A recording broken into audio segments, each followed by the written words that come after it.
Hey, fifth grade.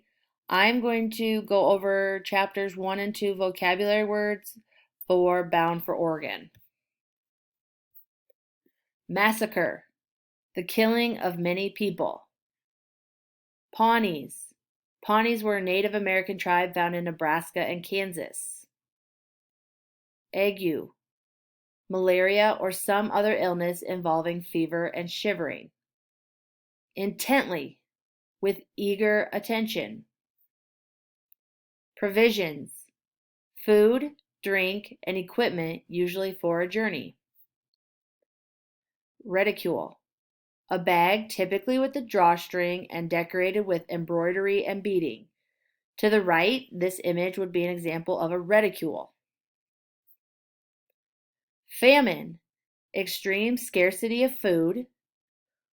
Forlorn, sad and abandoned or lonely. There are your chapter 1 and 2 Bound for Oregon vocabulary words.